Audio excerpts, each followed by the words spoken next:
Today దేవుడు మీతో ఏం మాట్లాడుతున్నారు? టుడే దేవుడు మీతో ఏం ప్రమాణం చేయుచున్నారు? తన యొక్క వాక్యము ద్వారా దేవుడు మీతో ఏం ప్రమాణం చేస్తున్నారు? The book of chapter Psalms 41 and verse 1-2 చెప్పేది ఏంటి? ఆ వాక్యం ద్వారా దేవుడు మీకు ఎటువంటి ప్రమాణం చేస్తున్నారు? ఇక్కడ వాక్యంలో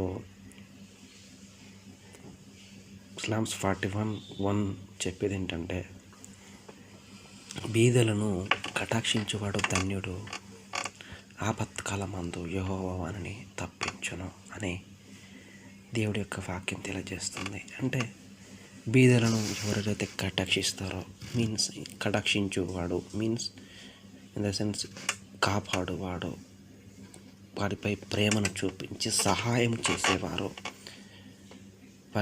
వారిని దగ్గరికి చేర్చుకునేవారు, వారికి ఆర్థికంగా డబ్బు ఇచ్చేవారు, అలాంటి వారంట ధన్యుడు, వాళ్ళు కృప పొందినవారు, కరుణామయులు.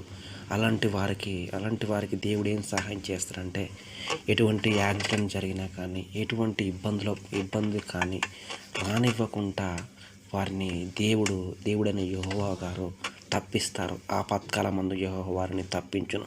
ఇరుకు నుంచి, ఇబ్బందుల నుంచి, సమస్యల నుంచి అటువంటి బీద వాళ్ళకు సహాయం చేసే వారిని దేవుడు కాపాడుతాడంటాడు. భూమి మీద ఉన్న అలాంటి ప్రజలను కాపాడుతాడు.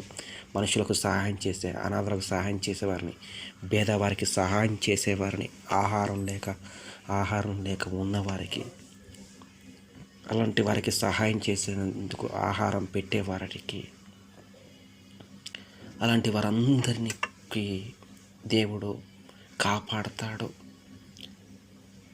అలాగే the book of chapter Psalms 41:2 చెప్పేది ఏంటంటే, యెహోవా వారిని కాపాడి బ్రతికించును, భూమి మీద వాడు ధన్యుడగును, వాని శత్రువుల ఈచ్ఛకు నీవు వారిని అప్పగింపవు అని దేవుడి యొక్క వాక్యం తెలియజేస్తుంది.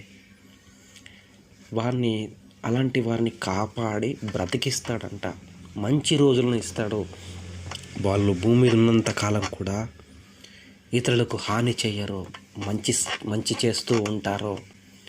అలాంటి వారు భూమి మీద ధన్యులు, గొప్పవాళ్ళు అవుతారు, త్యాగమూర్తులు అవుతారు, సహాయం చేసేవారుగా అవుతారు, మంచి చేసేవారుగా భూమి మీద ఉంటారు.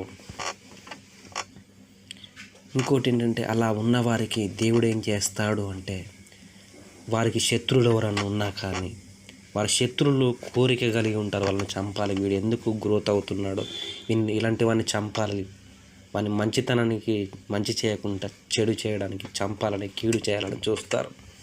అలా శత్రువుల యొక్క ఆశలకు, కోరికలకు వారిని అప్పగింపడు. దేవుడైన యెహోవా వారిని కాపాడి బ్రతికిస్తాడు. భూమి మీద వాడు ధన్యుడగును. కేవలము ఒక పేదలకు సహాయం చేసే వారి వల్ల, సహాయం చేస్తున్నందుకు, అనాథలకు, పేదవాళ్ళకు, కుంటివారికి, గుడ్డివారికి సహాయం చేస్తున్నందుకు దేవుడు వారిని ఎంతగానో కాపాడి బ్రతికించి నడిపిస్తారు. దేవుడి యొక్క తన యొక్క వాగ్దానం ద్వారా దేవుడు ఈరోజు నీతో ప్రమాణం చేస్తున్నారు.